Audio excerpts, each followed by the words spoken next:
Huh? There's someone there already. Wait. That figure. It can't be... Isn't that Nervalette? Why would the Chief Justice be here? Huh? Navia? My apologies. I should have asked before coming to pay my respect. Don't say that. Sorry about that. Oh, I was trying to say there's no need for you to apologize. I wanted to show my father how much I've grown. But still, I doubt I've grown to the point that even the Chief Justice would feel compelled to apologize to me over and over. In that case, I will stop apologizing for now. You really could use some pointers on understanding human emotions, Monsieur Nervalette. In any case, why did you come to Poisson? Well, ever since that day, I've been turning a question over and over in my head. Just what is justice anyway? There was once a time when I didn't want to believe that there could be anything more important to humans than life itself. Oh, rather than that, it's probably more truthful to say I didn't believe humans were capable of resisting the most basic instinct of living things.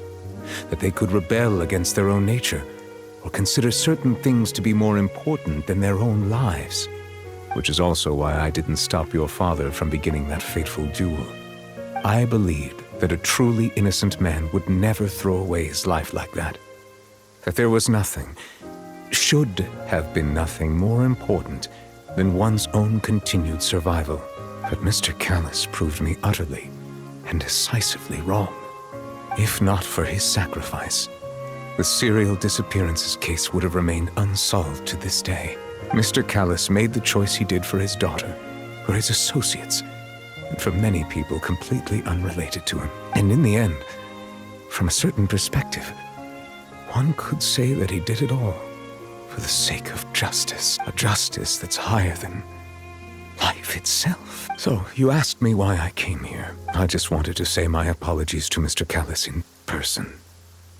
I should have noticed all of this much sooner. This regret has filled me with a sadness that has haunted me for days. That high and mighty chair in the Opera Epiclese indeed insulates one from many important things. Spina di Rosula, thank you so much for your hard work and perseverance. I'm sorry for being mad at you before. So, you're actually one of those types that's cold on the outside, but pretty thoughtful on the inside, huh? That reminds me of Silver, one of my guys. Sorry about that. Self-expression is not one of my strong suits. Didn't I just say you don't need to apologize? Ah, so Navia and Nervalette seem to have made their peace as well. Let's not disturb them for now. We can wait till after they're done.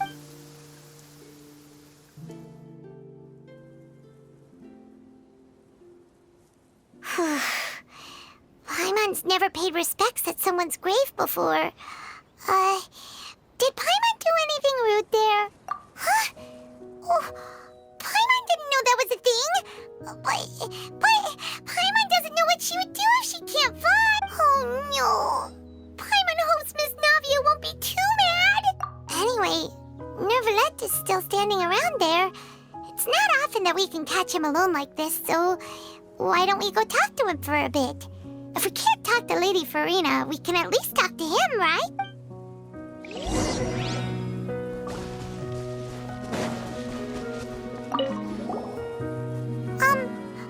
Paimon's really sorry, Navia, but Paimon did something pretty disrespectful just now.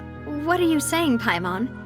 I don't think I get it. Well, aren't you not supposed to fly around someone's grave? Huh? Who told you that? Hey, Traveler! Why did you mess with Paimon again?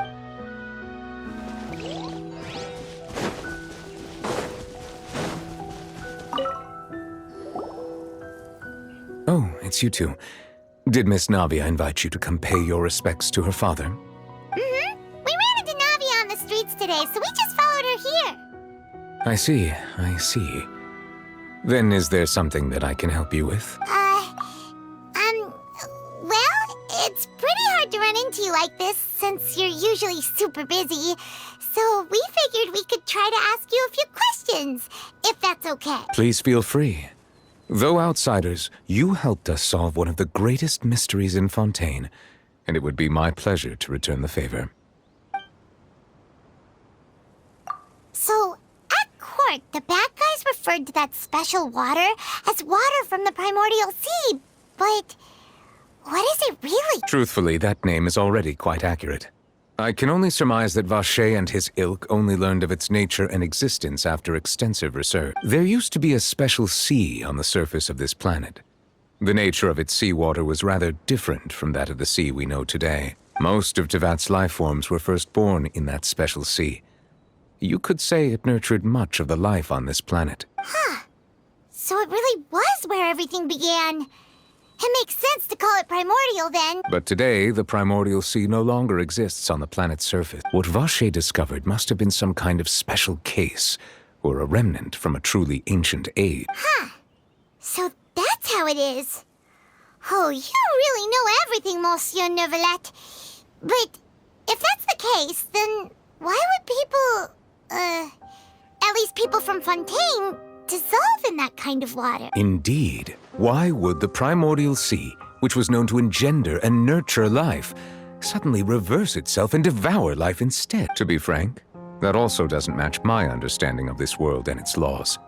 There must still be some unknown secrets around the people of this land. Is there anything else you'd like to ask me about? That the sea levels will rise and everyone will be dissolved in water, leaving Farina crying alone on her throne, but the sins of the people will be finally washed away for good. Does that appropriately summarize the version you've heard? That's right! It was Lenny that told us back then. And that about covers all the main points. Yes, up to the present, I think we reached a point where we have no choice but to confront this prophecy directly. Rumors have it that this prophecy is rooted in the last words the former Hydro Archon left to the world before she passed away. A prophecy? Of the former Hydro Archon? Wow. This is the first time that we've ever heard of it. Two parts of the prophecy have already proven correct. The rising sea levels and the ability of the people of Fontaine to be dissolved. We should be more vigilant and stay on the watch for further signs. Speaking of the prophecy, Farina has also always taken it quite seriously. Indeed, she has been collecting information and intelligence from across Tevat for this purpose. If the rumors were true, then perhaps this prophecy is the conundrum left to Farina by her predecessor. But with Farina being the way she is, can we really trust her to solve it? Is there anything else you'd like to ask me about? My apologies. My investigation has still not reached its conclusion. However, I still believe the judgment of the Oratrice was not rendered arbitrarily. But you also said you thought he was innocent. For many years, I have been quite aware that the Oratrice does not simply mechanically repeat the verdict that I give on each case. As a divinely created mechanism, the people's unified faith in the concept of justice is integrated into it. Not only can it produce the incredible power of indemnitium, but it likely also possesses other traits, such as self-awareness. Which is all to say, I have been prepared for a situation like this for a long time. So when Lenny told us that he heard a human voice from the room where the Oratrice's core is stored... I was not aware such a thing had occurred. Perhaps that could serve to prove my conjecture. I will add that to the list of items to investigate. In any case, I am inclined to believe that the Oratrice does have a methodology all its own. We just do not have enough information. Based on Farina's reaction, I doubt even she had any idea what was going on.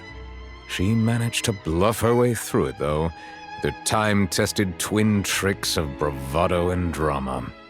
While we do intend to get to the bottom of this, for now, we regret to say that the Fatui Harbinger will just have to bide his time in the fortress of Meripede. If we did incorrectly convict him of crimes he did not commit, we will most certainly compensate him to the fullest extent allowed by the law. If you ask Paimon, the only compensation he'll want is a no-holds-barred fight with you. Is there anything else you'd like to ask me about? Your sibling, another blonde-haired traveler. I'm sorry, but I've never seen anyone who matches that description. If she ever stepped foot in Fontaine, I'm sure she followed our laws to the letter, and had no reason to appear on the stage of the opera Epiclese. Is there anything else you'd like to ask me about? Very well. It was my honor to provide you with what answers I could. I very much enjoyed conversing with you. It will soon be time for me to leave this blissful tranquility behind and return to Palais Memornia. You really are super busy, Monsieur Neuvillette. Paimon thought you only came here to pay your respects today because you had the day off. Crime and villainy do not have the day off, and so justice must work around the clock as well. This is merely the nature of a justice's work. All right. You've got a point. Huh? Paimon just noticed that the rain has stopped.